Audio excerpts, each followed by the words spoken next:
Anne-Marie Jabou est professeur. Ce n'est pas un hasard. C'est Dieu qui l'a voulu.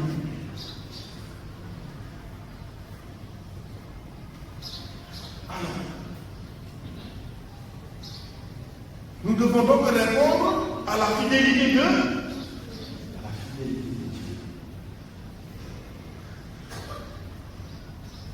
Dieu tend la main et nous aussi nous devons lui tendre là. Dieu nous appelle par notre nom, comme Adam. Vous avez entendu dans la première lecture. Dieu cherche Adam. Il dit quoi? Où es-tu? Dieu vient dans le jardin d'Éden. Il ne voit pas Adam. Il ne voit pas Ève parce qu'ils avaient fui. Pourquoi ils avaient fui? La parole de Dieu dit qu'ils étaient nus parce qu'ils avaient fait. Dieu dit, où es-tu? Dieu ne pose pas cette question pour condamner, mais pour le remettre debout. Dieu n'est pas un juge. Dieu est un père. Répétez. Dieu n'est pas un juge. C'est un père. Quel est le travail du juge? Le juge, il fait quoi? Il condamne. Il dit, bon, allez, prends-moi-le. Voilà. Dieu ne fait pas ça. Au contraire, Dieu, il aime. Adam et Ève ont fait ils ont fait le péché. Dieu n'est pas venu leur dire, allez. Dieu a allé les chercher pour les pardons. Voilà donc. Dieu ne pose pas cette question, où es-tu, pour condamner, mais pour le mettre debout. Chers élèves, chers enseignants, chers professeurs, Dieu vous pose aujourd'hui la même question. Où es-tu dans ta vie? Où en es-tu dans tes études? Dans tes responsabilités? Dans tes rêves? Dans ta relation avec les autres? Voilà les questions que Dieu vous pose, comme la question qu'il avait eu à poser à Abraham. Où est-ce que nous en sommes avec nos études, nos responsabilités, nos rêves, nos relations avec les autres? Cette question, je répète, n'est pas posée comme reproche. C'est une invitation à vous laisser rejoindre, à sortir de vos peurs, de vos blessures, de la comparaison et du découragement. Par moment, peut-être on a peur de l'année scolaire. On a peur que, bientôt on va donner les noms. On va aller en vacances, on n'est pas sûr de ce qu'on a fait. On risque de ne pas avoir des habits. On risque de ne pas avoir des cadeaux. Donc aujourd'hui, le Seigneur nous invite à ne pas avoir peur. Marie est la preuve que la grâce peut transformer une vie. Marie dans l'évangile est jeune, simple, sans richesse. Mais elle a quelque chose de grand, un cœur libre. Voilà la grandeur de Marie. Marie a un cœur libre. Elle n'est pas encombrée par la peur de l'avenir ou par l'orgueil de se suffire à elle-même. Par moments, c'est la peur qui nous fait échouer. Il y a des gens, quand on dit aujourd'hui il y a devoir surprise, surtout les professeurs d'espagnol là, prenez une feuille. Les profs d'espagnol,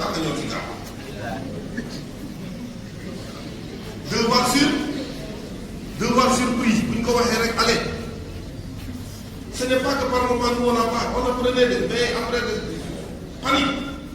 C'est là, c'est la peur. Par moment c'est la peur qui nous fait échouer.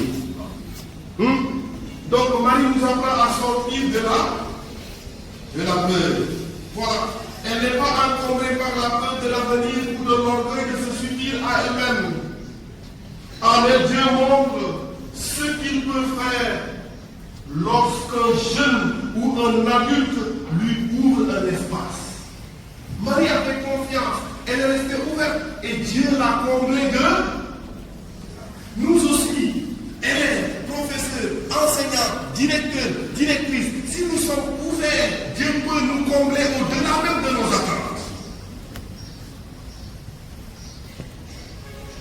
Dieu ouvre des chemins impossibles. Il fait fleurir ce qui semblait petit. Alors, chers élèves, Dieu ne vous demande pas d'être parfait. Il vous demande d'être ouvert, de lui faire confiance. Chers enseignants, Dieu ne vous demande pas de tout réussir. Il vous demande de collaborer avec sa grâce, comme l'a fait aussi Marie. Me voici. La parole qui change une vie.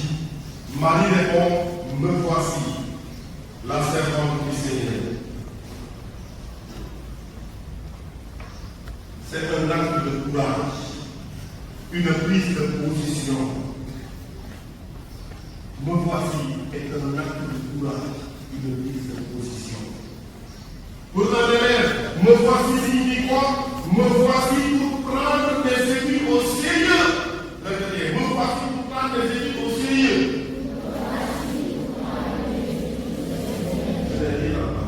La croix, vous êtes là. Répétez, me voici pour prendre des études au sérieux. Voilà. Me voici pour quitter les excuses faciles. Me voici pour être lumière dans ma place. Me voici pour respecter les autres et me respecter moi-même.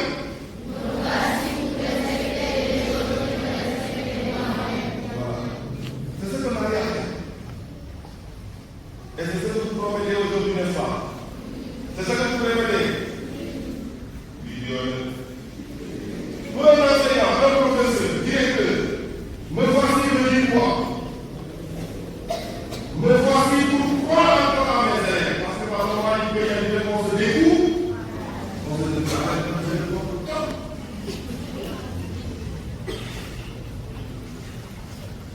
Me voici pour croire encore à mes élèves. Me voici sous ce nez quand même. Même quand je ne vois pas immédiatement le fruit. Me voici pour éduquer non seulement avec la tête, mais aussi et surtout éduquer avec le cœur. Me voici pour être témoin d'espérance. Enseignant, professeur, directeur, directrice, vous êtes témoin de l'espérance. Parce que vous croyez en ces Dieu qui habite, qu'on vous confie, et on aura que vous en faire, les hommes et les femmes préparés pour la vie de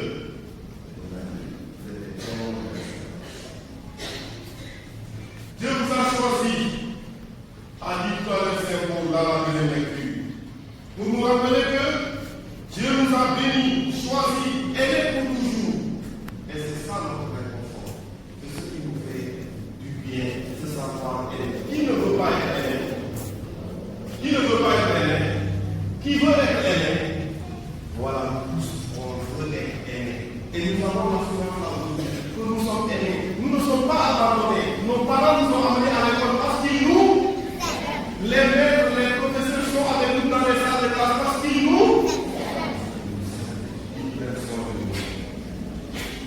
dans un monde où tout se vend, Dieu nous dit, tu n'as pas un numéro, tu es voulu, tu es appelé à la grandeur.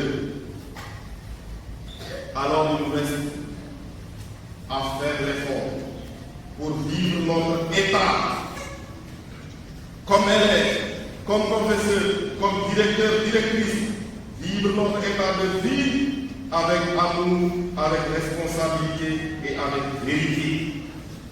Alors, c'est possible d'être saint à l'école, répétez. C'est possible d'être saint à l'école. C'est possible d'être saint à l'école. Voilà. Un élève saint est un élève sérieux. Un élève saint est un élève sérieux. Un élève honnête. Un élève honnête. Un élève respectueux. Un élève respectueux. Alors, si vous êtes sérieux, si vous êtes honnête, si vous êtes respectueux, vous êtes en train de travailler à votre sainteté.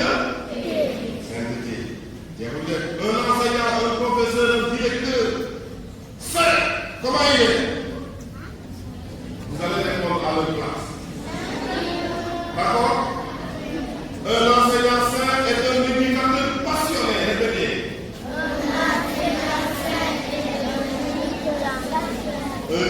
éducateur passionné.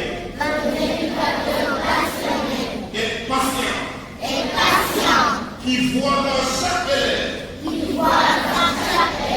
Un trésor. Vous êtes d'accord? Oui. Chacun d'entre vous est un trésor. Oui. Voilà, vous êtes rempli de qualité, de talent.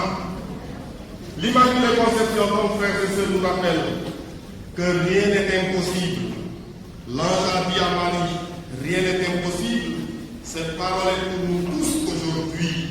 Rien n'est impossible pour un élève qui se met au travail sérieusement. Rien n'est impossible pour un enseignant qui croit encore en sa mission. Rien n'est impossible dans une école où chacun cherche à faire le bien. Rien n'est impossible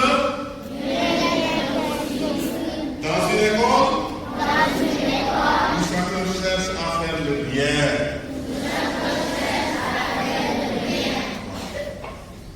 Si les élèves cherchent à faire le bien, si les enseignants cherchent à faire le bien, si le personnel technique, administratif cherche, chacun cherche à faire le bien, il n'y aura que la réussite à 100%. Voilà, aujourd'hui donc, frères et sœurs, à la suite de Marie Immaculée, Dieu nous dit, lève-toi, deviens ce que tu es. Je t'ai choisi, là où tu es, pour porter la lumière. Alors, chers élèves, chers enseignants, faisons ensemble la prière de Marie. Seigneur,